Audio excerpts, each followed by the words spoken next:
तमाम आलम इस्लाम को मेरा प्यार भरा सलाम। मैं आपका मेज़बान अनवर हुसैन खलीफा संजरी टूर्स एंड ट्रैवल्स आयोजित कच्चीसा और ग्रीन कच्छ अकबर भाई नोड़े के साथ तमाम आलम इस्लाम को आज 28वीं इफ्तारी बहुत बहुत मुबारक हो।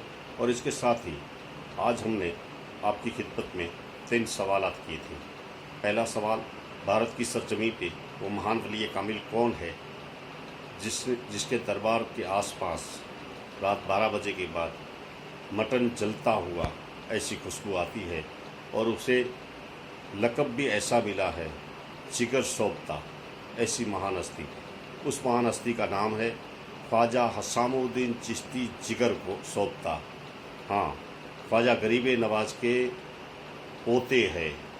ख्वाजा गरीब नवाज के साहबजादे ख्वाजा फ़खरुद्दीन अहमद चिश्ती रहमतुल्लाह अलैह जो सरवार शरीफ में आराम करते हैं, उनके ये साहबजादे हैं जिनका मुक़द्दस दरबार सांबर शरीफ में पड़ता है।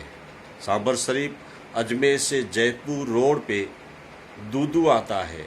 दूदू से तकरीबन 20-25 किलोमीटर के अंदर एरिया में एक सांबर शरीफ है, वहाँ उनका मुक़द्दस दरबार है। जिगर सोबता इस तरह से कहा जाता है, वो महान वली कामिल खुदा की इस तरह से इबादत किया करते थे। इबादत करते करते अपना सीना, अपना कलेजा खुदा की राह में जला दिया था। इस तरह से एक मर्तबा गैर मुस्लिम ख्वाजा हसामुद्दीन चिश्ती जिगर सोबता के पास आए और उसके मुरीद को कहने लगे कि मेरा ये मसला है, आपके पीर के यहाँ मुझे ले चल ताकि मेरा मसला हल हो जाए। गैर मुस्लिम उनके मुरीद को लेके जब ख्वाजा हसामुद्दीन चिश्ती के पास आते हैं तो जो मसला था उस मसले पे बातचीत हुई और मसला भी हल हो गया। और गैर मुस्लिम वहाँ से जब बाहर निकला तो उनके मुरीद को कहने लगा, आप तो कहते हैं कि आपका पीर मटन नहीं खाता, लेकिन मैं जब उसके पास बैठा था तो मुझे मटन जलता हुआ ऐसी खुशबू आ रही थी। तब उसका मुरीद वापस उसको लेके पीर साहब के यहाँ आए और कहने लगा कि ये कहता है आप मटन नहीं खाते, लेकिन इसको एहसास लगता है कि जलता हुआ मटन जैसी खुशबू आपके पास से आती थी। तब ख्वाजा हसामुद्दीन चिश्ती जिगर सोबता अपना जुब्बा मुबारक हटा के उनको बताते हैं कि देख ले मेरा मटन किस तरह से जलता है, क्योंकि मेरा जो जिगर है ये खुदा की राह में मैंने जला दिया है। इतनी इबादत की है मैंने। और अंदर जिस तरह से जुब्बा हटाया तो अंदर जिगर जो था, कलेजा था, वो जलता हुआ, उसमें से बारीक बारीक धुआं भी निकलते थे और रुआटें भी निकलती थी। इस तरह से वो जलता हुआ सामने नज़र आया। तब वो हैरत में पड़ गया। ख्वाजा हसामुद्दीन चिश्ती जिगर गोश्ता, जिगर सोबता को ये लक़ब मिला है, इस तरह से लक़ब मिला है जो अपना कलेजा खुदा की राह में इस तरह से इबादत करते करते जला दिया है। ऐसी महान हस्ती। और ख्वाजा हसामुद्दीन चिश्ती जिगर सोबता का नाम ख्वाजा गरीब नवाज ने रखा था। इस निस्बत से ख्वाजा गरीब नवाज के जो साहबजादे थे 12 बरस की उम्र में घर से जो चले गए थे, उसकी याद में, उसकी मोहब्बत में ख्वाजा गरीब नवाज ने अपने पोते का नाम इस तरह से रखा था। ऐसी महान हस्ती ख्वाजा हसामुद्दीन जिगर सोबता सांबर शरीफ में आराम करते हैं, ख्वाजा साहब के पोते साहब है। और दूसरा सवाल हमारा, गुजरात की सरजमी पे वो महान वली कामिल कौन है जो अपने घर से जंग के लिए निकले, रास्ते में तकरीबन 7-8 किलोमीटर पे वहाँ अपने लश्कर को पहुँचाए। तब वहाँ की ज़मीन उस महान वली कामिल को पुकारा, तुम जंग पे जाओ, तुम्हें कामयाबी मिलेगी, लेकिन मुझसे वादा करो कि आपका लाशा मुबारक इस जगह पे दफन किया जाएगा। वो महान वली कामिल अपने घोड़े से उतर के, एक मिसवाक था, उस मिसवाक को उस ज़मीन में गाड़ा और ज़मीन में से फ़ौरन करामत ज़ाहिर हुई और उसमें से नीली डालियाँ भी निकली, हरे पत्ते भी निकले और अपने जितने साथीदार थे उन लोगों को वसीयत की कि मैं जंग में चलता हूँ, वहाँ हमें कामयाबी मिलेगी, मैं शहीद हो जाऊँगा, लेकिन मेरा लाशा मुबारक इस जगह पे दफन किया जाए। ऐसी महान हस्ती का नाम है शहनशाह गुजरात मीरा अली दाता रहमतुल्लाह अलैह उनावा में जो आराम करते हैं। ऐसी इस तरह से ये दास्तान है। उस दौर में मानवगढ़ मध्य प्रदेश में पड़ता है, जहाँ एक जुल्मी राजा था जिसका नाम है राजा मेहंदी। इतना जुल्म करता था, आवाम पे जुल्म सितम का दौर चलाया करता था। उस दौर में मीरा अली दातार को जिस तरह से हुक्म हुआ, क्योंकि अहमद शाह बापू को रात को बसारत हुई थी, नबी पाक सल्लल्लाहु ताला अलैहि वसल्लम ने कहा था आपको अगर मानवगढ़ में कामयाबी चाहिए तो अहमद शाह बापू को इस तरह से बसारत हुई थी, दोसू मियाँ के साहबजादे मीरा अली दातार को वहाँ भेजा जाए। इसी तरह से सिलसिलावार उनकी फरमाइश के मुताबिक उस दौर में मापली गांव में रहते थे, और मापली से इस लश्कर को जब रवाना किया गया, मीरा अली दातार का लश्कर रवाना हुआ, तकरीबन 7 किलोमीटर पे उस दौर में ये बयाबान जंगल था। उस दौर में उनावा गांव नहीं था, जहाँ से जब अपना लश्कर निकला, और इसी जगह पे मीरा अली दातार का घोड़ा जब पहुँचा तब उस ज़मीन ने पुकारा, और ज़मीन ने पुकारा तब मीरा अली दातार अपने घोड़े से नीचे आ गए। उस ज़मीन के यहाँ एक मिसवाक गाड़ा और अपने लश्कर को कहा ये ज़मीन वो है, मेरा लाशा मुबारक जहाँ दफन किया जाएगा। जो मिसवाक गाड़ा था वो डाली आज भी दरगाह शरीफ के अंदर मौजूद है, सूखी हुई डाली आज भी दरगाह शरीफ के अंदर मौजूद है। और मीरा अली दातार जब मानवगढ़ पहुँचे, उस दौरान मानवगढ़ में शाम का टाइम हो चुका था, किले का दरवाज़ा बंद हो चुका था।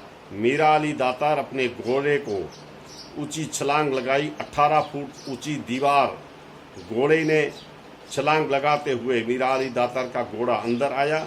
मीरा अली दातार ने इस गेट का दरवाज़ा खोला और अपने लश्कर को आने दिया। दूसरे दिन राजा मेहंदी के सामने जंग हुई और राजा मेहंदी के लश्कर को हारना पड़ा, और मीरा अली दातार को जहां फतेह मिली और मीरा अली दातार शहीद हुए और राजा मेहंदी का कत्ल हुआ। इस तरह से मानवगढ़ की जंग मीरा अली दातार की फतेह हुई और मीरा अली दातार शहीद हुए। इनका लाशा मुबारक वहाँ की एक जामा मस्जिद में लेकर गुस्ल देकर एक ऊँट पर जनाजा सजाया गया, और वो ऊँट जनाजे के साथ गुजरात की सरजमीन जहाँ मीरा अली दातार का मुक़द्दस दरबार है, उसी जगह पे ऊँट अपने आप बैठ गया और वहाँ दफन किया गया। ऐसी महान हस्ती मीरा अली दातार है। और तीसरा सवाल हमारा, कच्छ की सरजमी पे वो महान वली कामिला कौन है जिसने ख्वाहिश तमन्ना रखी, अपने अब्बा को कहा ए अब्बा जान मैं दुनिया से पर्दा कर जाऊं तो मेरी कब्र मेरे दादा दादी के बीच में बनाना। तब उसके अब्बा जान ने कहा बेटा तुम्हें मालूम है कि अब्बा दादा दादी के बीच में कोई जगह नहीं है। तब उसकी बेटी ने कहा हाँ मुझे मालूम है जगह नहीं है, लेकिन मेरा जनाजा लेके जाना और दादा दादी को अर्ज़ करना कि आपकी पोती वो है जिससे आप मोहब्बत किया करते थे, गोद में खिलाया करते थे, उससे आप भी मोहब्बत करते थे। आज मेरी तमन्ना है कि आपकी गोद में आपके बीच में सोना चाहती है। जब जनाजा लेकर वहाँ गए तो अल्लाह की कुदरत दोनों कब्रें हट गई और उस महान वली कामिला को उस जगह पे जगह मिल गई। उस महान वली कामिला का नाम है हज़रत सैयदा माँ। आरखाड़े की सरजमी पे, आरखाना कोठारे से तकरीबन 15 किलोमीटर की दूरी पे ये छोटा कस्बा, छोटा गांव है।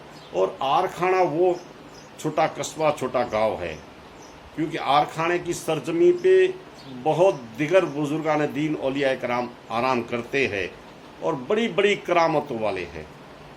इसमें जीजामा है, अनालसा है, बहुत बहुत बड़ी बड़ी हस्तियां उस जगह पे आराम करती है। लेकिन गांव छोटा है, कस्बा छोटा है, इस वजह से लोग वहां जा नहीं पाते।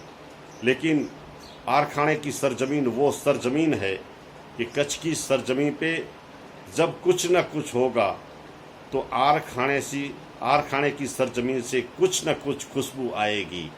इस तरह से वहाँ की वसीयतें हैं। इंशाल्लाह जब भी वो वक्त मिलेगा, जब भी वो टाइम आएगा, तो कच्छ की सरजमीन से कुछ न कुछ खुशबू जो आएगी वो आर खाने की सरजमीन से भी आएगी। ये है आर खाने की सरजमीन। ये हमारा तीसरा सवाल आज का था आपकी खिदमत में। हमारा ये programme Sanjari tours and travels आयोजित गढ़शीसा अनवर हुसैन खलीफा के मुताबिक जिस तरह से आपकी सेवा में हमने लगातार सिलसिलावार 28 प्रोग्राम आज हो चुके। कल हमारा last programme 29 Ramzan last programme रहेगा, लास्ट सवालात रहेंगे और जो डिटेल जो आपको कितने पॉइंट मिले हैं वो इंशाल्लाह कल डिटेल भी आपके साथ आ जाएगी। जो भी सवाल जवाब होंगे उसमें डिटेल पूरी आ जाएगी, किसको कितने पॉइंट है, किसने कितने सवालात जवाब दिए हैं, वो पूरी डिटेल इंशाल्लाह कल शाम को लिस्ट के साथ आ जाएगी। मैं आपका मेज़बान अनवर हुसैन खलीफा, संजरी टूर्स एंड ट्रैवल्स आयोजित गढ़शीसा और ग्रीन कच्छ अकबर भाई नोड़े के साथ तमाम आलम इस्लाम को आज अलविदा जुम्मा बहुत बहुत मुबारक हो। और इसके साथ ही इंशाअल्लाह दीजिए इजाज़त, फिर मुलाकात सुबह शहरी में 29वें रमज़ान में आखिरी हमारा सवाल होगा। इंशाअल्लाह रही ज़िंदगी तो जल्द मुहर्रम में 10 सवालात हम आपकी खिदमत में पेश करेंगे, क्योंकि 3 महीने के बाद फिर मुहर्रम आएगी। तो मुहर्रम में हमारे सवालात जिस तरह से होंगे आपकी खिदमत में बेहतरीन अंदाज में हम पेश करने की कोशिश करेंगे। तब तक के लिए दीजिए इजाज़त। मैं आपका मेज़बान अनवर हुसैन खलीफा।